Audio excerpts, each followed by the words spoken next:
Baik, di sini kami akan mempresentasikan proyek UAS kami dengan judul pengukuran keberhasilan sistem informasi dengan pendekatan Delon dan Meklon dan TAM, studi kasus Siakat Universitas Said Jakarta. Perkenalkan, di sini nama saya Cornelis Andrian Kamo, NIM 22110023 dari kelas B. Perkenalkan, saya Claudila Luzalina Tavares, NIM 22110033 kelas A. Perkenalkan, nama saya Yohanes Melkian Maroe, NIM 22110001 kelas A. Perkenalkan, nama saya Luis Nanjang, NIM 22110038 kelas A. Perkenalkan, nama saya Sobat Firmone, NIM 22110016 dari kelas A.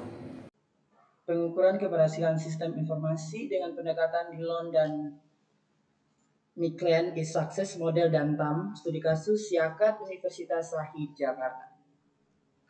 Latar belakang, sistem informasi akademik Siakat digunakan sejak 2016 untuk mendukung operasional akademik. Model Dillon dan Meklon is Success Model dan Teknologi Acceptance Model TAM sering digunakan dalam penelitian terkait evaluasi sistem informasi. Model ini menawarkan kerangka kerja untuk memahami hubungan antara kualitas sistem, kualitas informasi, kualitas layanan, serta persepsi pengguna terhadap manfaat dan kemudahan sistem. Dengan mengadopsi kedua model tersebut, penelitian ini bertujuan untuk mengevaluasi faktor-faktor yang memengaruhi keberhasilan Siakat Universitas Shahid Jakarta yang dapat menjadi dasar untuk pengembangan sistem di masa depan. Identifikasi masalah, keberhasilan Siakat belum diukur secara objektif.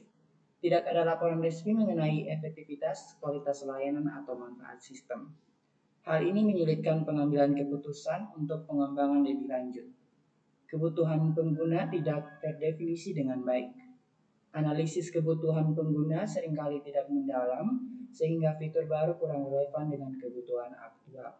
Kurangnya data kepuasan pengguna, dan pengelola tidak memiliki informasi yang cukup untuk mengukur kepuasan pengguna atau manfaat nyata sistem.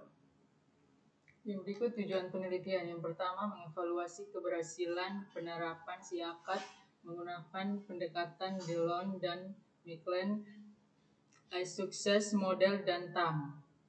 Yang kedua, mengidentifikasi faktor-faktor yang memengaruhi keberhasilan sistem, memberikan rekomendasi berbasis data untuk membangun Siakat. Ruang lingkup dan batasan. Yang pertama, fokus penelitian adalah pada pengguna aktif Siakat Universitas Said Jakarta, yaitu mahasiswa, dosen, dan staf administrasi. Yang berikut data diperoleh melalui survei kuantitatif menggunakan kuesioner berbasis model Dillon dan Meklon dan TAM.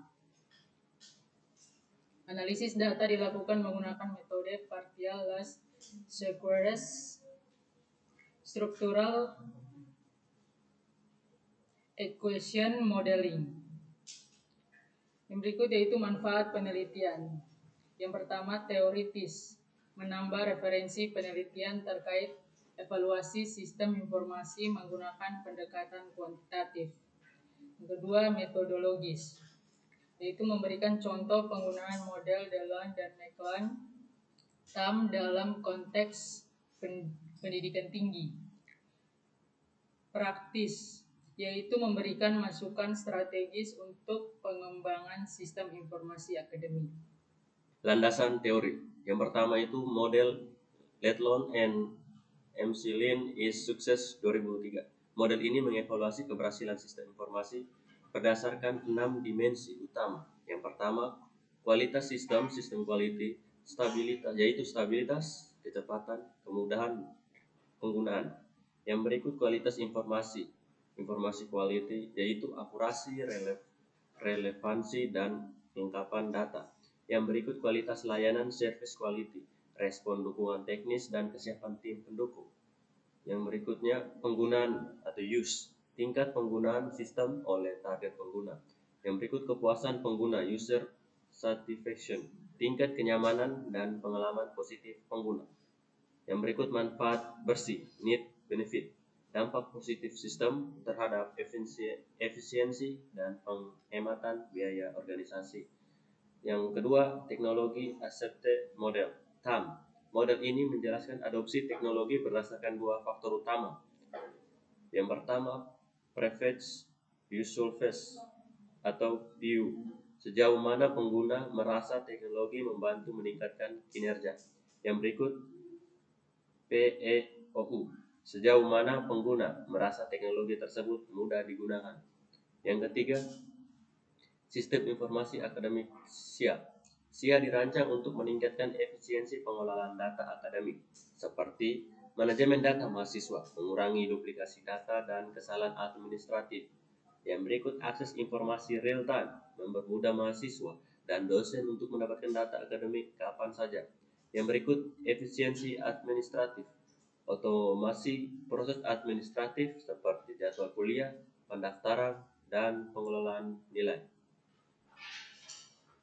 Metodologi penelitian. Pendekatan penelitian yang pertama, desain kuantitatif dengan metode deskriptif dan eksploratif. Yang kedua, alat analisis, partial list, square structural equation modeling atau PLS SEM. Populasi dan sampel. Yang pertama, populasi, seluruh pengguna aktif SIAKAD di Universitas Shahid Jakarta. Yang kedua, sampel dibagi menjadi dua, yaitu teknik pengambilan sampel atau sampel random sampling. Yang kedua, ukuran sampel 349 responden menggunakan rumus Lopin, margin of error 5%. Instrumen penelitian. Yang pertama, kuesioner berbasis Likert. Ada dimensi, di mana dimensi terdapat kualitas sistem, kualitas informasi, kualitas layanan, PEOU, PU, kepuasan pengguna, dan manfaat bersih. Yang kedua, ada validasi dan reliabilitas. Itu ada convergent fidelity. Dan yang kedua ada composite reliability. Hasil penelitian dan pembahasan. Hasil analisis. Yang pertama, kualitas sistem itu pengaruh signifikan terhadap kemurahan pengguna. Yang kedua, kualitas informasi signifikan meningkatkan manfaat pengguna. Kualitas layanan. Yang ketiga, kualitas layanan berdampak positif terhadap kepuasan pengguna. Yang keempat, kemurahan pengguna mempengaruhi persepsi manfaat sistem. Yang kelima, kepuasan pengguna berkontribusi pada manfaat bersih. Yang berikut pembahasan. Di sini ada dua pembahasan. Yang pertama itu penggunaan SIAKAD telah menunjukkan dampak positif terhadap efisiensi administrasi akademik. Dan yang kedua itu masih terdapat ruang untuk perbaikan, terutama dalam kualitas layanan dan pengembangan fitur tambahan. Untuk kesimpulannya, yang pertama, kualitas sistem, informasi dan layanan berperan penting dalam keberhasilan SIAKAD. Yang kedua, kepuasan pengguna menjadi indikator kunci keberhasilan sistem. Dan yang terakhir, manfaat bersih atau net benefit tercapai melalui peningkatan efisiensi dan kepuasan pengguna itu sendiri. Sekian dan terima kasih.